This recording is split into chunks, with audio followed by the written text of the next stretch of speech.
going to read Bear Feels Scared by Karma Wilson. She's the author. She wrote the words, and illustrated by Jane Chapman to demonstrate the, for lack of a better word, the sticky note method.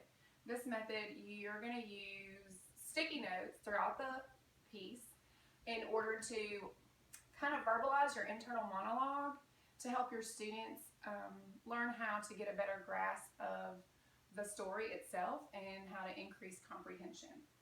So all you need is some standard sticky notes. You can use any size that you want. And what I like to do is I put a star by something that I think is important information, and I use a question mark for a question I might be thinking, and then I use the letter N for new information. And you'll notice that I just stick it in there. So the first thing I did is I put a little star right here on the inside of the book cover, because I always feel like the inside of the book cover kind of leads to what the story may be about. It kind of gives clues. And so I'm seeing a big storm. I'm seeing we're in the woods. So this star tells me that this is important. So Bear's tummy growls and he looks for a snack. But it's cold, cold, cold, so Bear better turn back. So I put a little question mark right here. It says, I wonder what season it is. If I knew what season it was, that would help me know when the story takes place. He is not home yet when the sun starts to set, and the bear feels scared. I put it in right here because sunset means almost dark. So this is new information for me. Now I know when it is happening. Bear shakes and he shivers as a storm starts to howl. Bear mutters, what is that?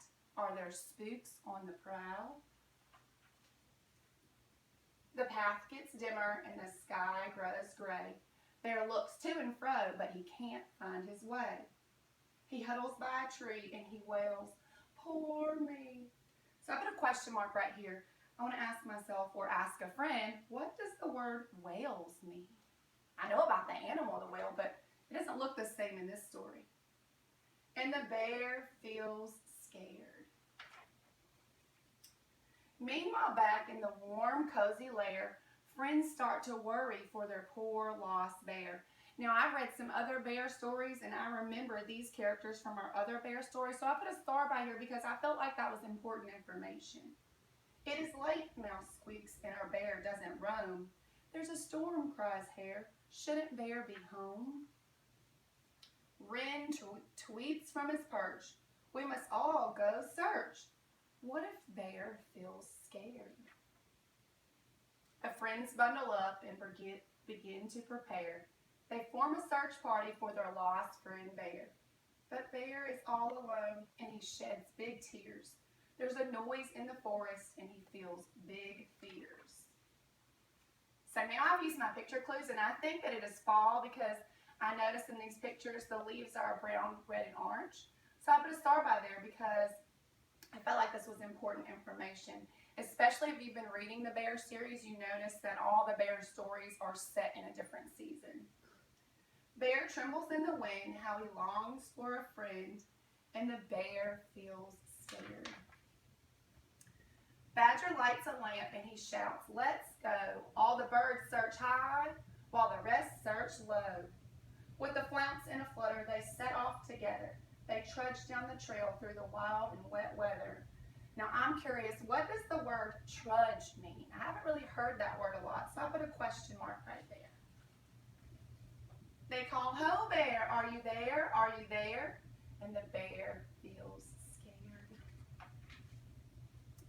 But he perks up his ears. Is it Mole calling out? And is that Hare's voice? Does the bear hear him shout? Wren, owl, and raven all squawk from the sky. It is Bear, he is there. And they sigh, big sighs. By a tree waits Bear 10 feet from his lair, and the bear looks scared. I have two notes right here, so I have a star that says they found him, because I think that's a very important part of the story. And I put an N right here, and I said he was close to his cave. And the reason why I know he was close to his cave is because from my background knowledge, I already know that 10 feet isn't really that far. With a flap and a flurry, all the friends gather near. They give him bear hugs, and they calm his bear fears. Later in the night, all clustered in a heap, the bear spins stories while his friends fall asleep. Cuddled up tight, they snore through the night, and the bear feels safe. And I put another star right here because what I realized through this story is that bear has really good friends. Now, through modeling this kind of strategy, your students will start to do it as well. And you can even provide them with sticky notes so that they can do a similar kind of thing in their own readings. And as they read more and more and more independently, they'll start doing this on their own without sticky notes. Now, I have no idea who to attribute this method to. I heard it from a teacher who probably heard it from a teacher who heard it from another teacher, and I'm just passing it along to you. I in no way invented this method, just something that I've used and I wanted to share. And I in no way wanted to infringe on copyrights of this story. It was used for educational purposes only. Thank you.